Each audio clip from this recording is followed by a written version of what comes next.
Hi, Meteorologist Dave Baker. Hi, friends. How's everybody doing on this Wednesday afternoon? That was You Are My Rainbow by Unicorn Heads. Of course, part of the free music that we have here on YouTube because we spare no expense here at Acadiana Weather Today. Welcome to Let's Talk Tropics. And we've had some interesting stuff to talk about over the last couple of days, and it does look like we're going to be seeing those.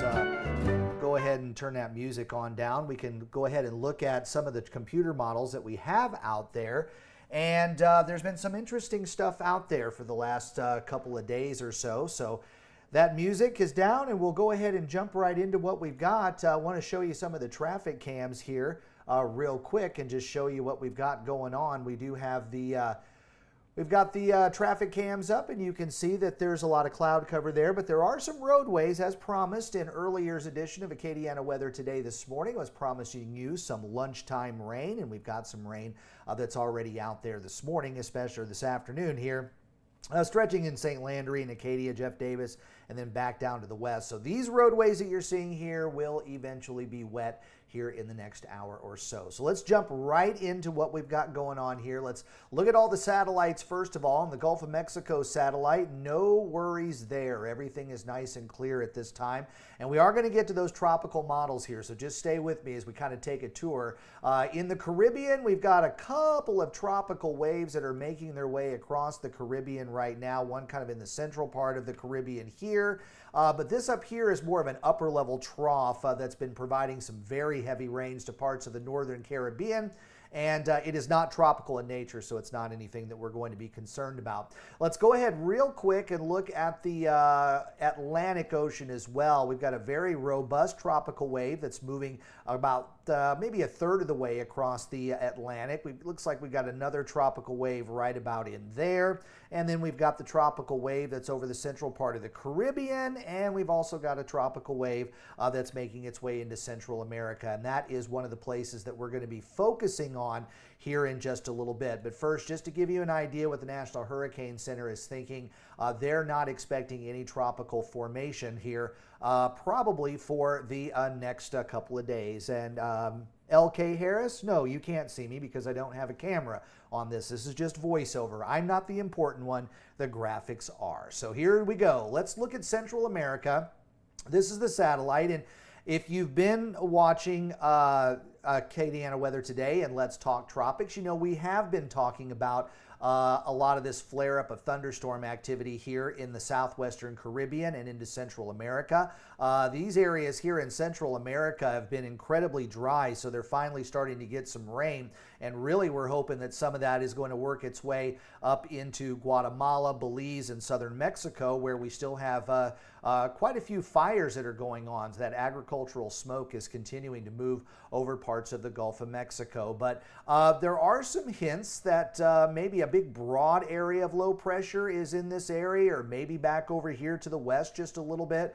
We can see a little bit of rotation here that would indicate a low pressure area at the surface. Then you got a little bit of high pressure here at the top. I don't know what is up with this telestrator here. It always loves to draw that extra line, but in the upper levels, we've got more of a ridge of high pressure there. So there's actually some low wind shear in that particular area, but because the center there, or the low pressure area, is over land, we're not expecting any development, at least there, for the next couple of days. But the eastern part of the Pacific might have a little bit of a chance with some of that here, maybe some development there. That's a typical place for the Pacific side to see some development. And then, of course, the western part of the Caribbean and down into the southwestern Caribbean are also areas that we tend to see a lot of tropical development during the month of June. So let's, first of all, I want to go through the 12Z model. Now, this one is just completed, so it's got most of the data with it. And we're just going to kind of take a look here as a broad area of low pressure still trying to be developed there in the southeastern Gulf of Mexico. But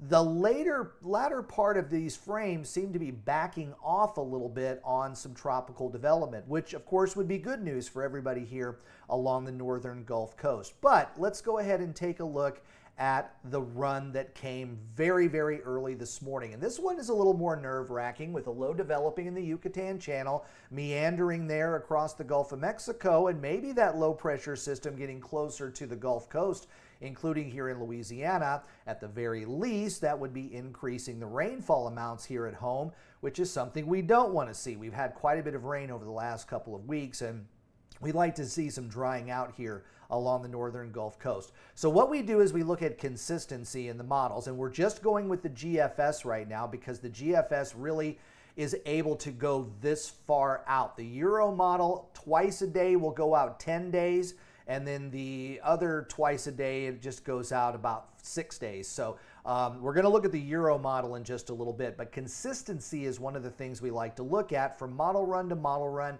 Is it kind of telling us the same thing? And as we go back to the 0Z, which actually ran yesterday, this one also has a low meandering in the southern Gulf of Mexico, but I will tell you the ladder frames that are not included on this does bring this low a little bit closer to the northern Gulf Coast.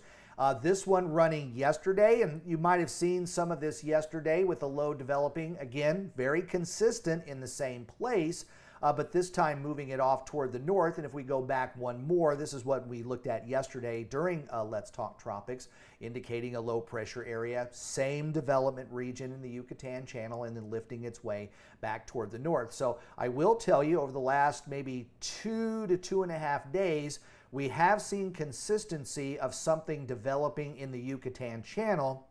The only thing that's been inconsistent is where it would eventually go. So over the last 24 hours, we've seen it go basically from Florida and then back to Louisiana, and then now back to kind of Florida on the latest run here. This is the one that just finished just a few minutes ago, actually. And it's keeping more of a low pressure area over the southern tip of Florida or maybe the southeastern part of the Gulf of Mexico. So I will tell you there is some consistency from model run to model run, and that's usually one of the things we look for when we start to talk about tropical development. Now remember, the models are just starting to get used to the fact that it's tropical season once again. They have to figure it out too, and these are areas that usually would have some development during this month. So let's first of all go with the pros, and then we'll go with the cons on what we think this is going to be doing. So some of the pros, first of all, that would allow it to develop is in that particular region we have very, very warm water temperatures. Now the numbers that are on here are in Celsius, so 28 degrees is the magic number. That's your 80-degree line. And you can see that almost everywhere in the Atlantic Basin, the Gulf, the Caribbean, and the development zones out there in the Atlantic are all over that 28-degree threshold, or 80 degrees. But you'll probably also notice that there are a few areas here south of Cuba and in the western part of the Caribbean Sea where you have 30-degree Celsius temperatures. That's 86 degrees. So this water is extremely warm. So if something wants to try to develop, at least with the water temperatures, it would probably be successful. Let's look at the tropical cyclone heat potential. And if this is the first time you're joining us here on Let's Talk Tropics, the TCHP not only measures the surface temperatures of the water, but it also measures how deep those warm waters go. And in that particular area where the models are trying to develop a low pressure area, right in here, again, we've got some very high tropical cyclone heat potential, and even out here in the Gulf of Mexico as well. So that would be two things that would be in its favor when it comes to something developing in that area. Let's do a third thing that would put a check mark in the for box. Development areas and tracks during the month of June. Well, most of the time, we see things develop over the Western Caribbean or the Yucatan Channel or the southern part of the Gulf of Mexico. So that's not really that unusual that a model would try to develop something in these particular areas because it already is taking into consideration climate, and usually during the month of June, this is where most of our tropical systems would form in the first place. So it's kind of grabbing onto that too. I would put a check mark in the for box, but it's not a big check mark because this is basically where all of them go. So let's go with the cons, things that would be working against any development in there. And one of the things, as I said before, is consistency. We have consistency on the GFS, but the Euro model really isn't showing anything on here. So, and this is going out into the early part of next week, and it just isn't showing a whole lot of action out there. It doesn't want to try to develop anything new in that particular area, but that is something that we try to look at when we're talking about the differences in the computer models. So the GFS really isn't showing a whole lot right now. So one model is, one model isn't. We've got other models that are out there, but those models don't go quite this far out. So we'll have to wait until we get into the shorter term models to see if there's any consistency there. So let's go with something else that would be running against any kind of tropical development. This is a look at the wind shear map for today. I know it's very busy. There's lots of colors on there, and it's kind of hard to pinpoint where things are. Louisiana is up here. Florida over here, and then you've got Central America right in here. So that just to kind of give you a reference. The low, or that trough that we're looking at right now, is right about in here, and it's in a low wind shear environment, but it's forecast to move a little bit farther toward the north in this general direction. And as it does, it would be running into some more wind shear, which would prevent development there. And reasons why, I want to show you this graphic, which is really great. As tropical systems try to develop, they want to be vertically stacked, and they want the thunderstorms to be able to build.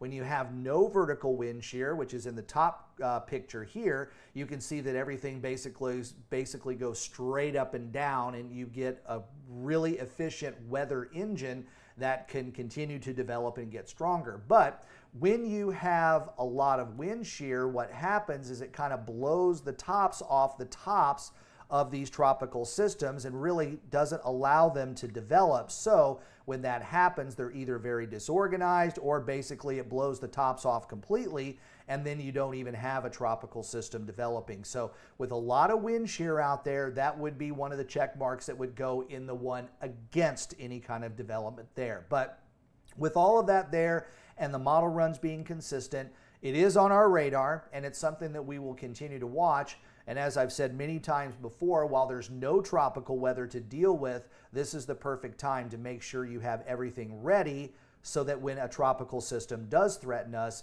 you will have all the things that you need. But I did want to review real quick, because this is expected to be a very busy season, and if you look at the names there on the list there to the left, we may be using quite a few of those names. The NOAA forecast calling for up to 25 named storms, and the Colorado State University forecast calling for up to 23 named storms.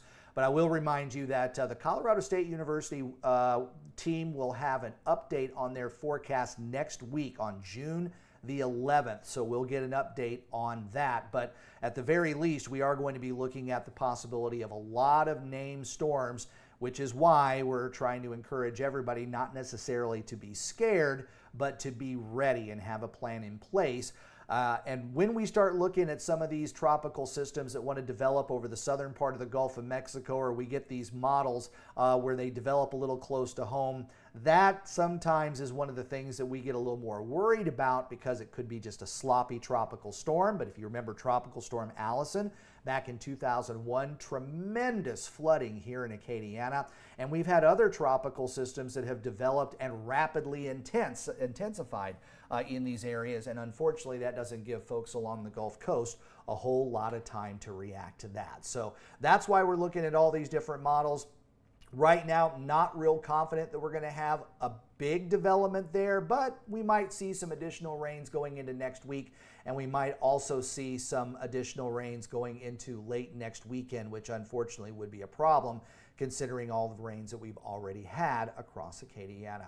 Well, that's a look at Let's Talk Tropics for this Wednesday, June the 5th. If you like this video, please click the like button and subscribe to the channel, and also turn on the notifications. And tell your friends too, if they didn't make it for this live version of Let's Talk Tropics, it will be housed on the Acadiana Weather Today YouTube channel, so you can watch at your convenience, which is really why I like YouTube a lot, because you don't need a subscription, you don't need a cable package, and you also don't need to have an extra charge for a DVR. Everything is there for you when you want it. I'm Meteorologist Dave Baker. I hope you have a great rest of your day. Stay out of the rain if you can, and I will see you on Thursday.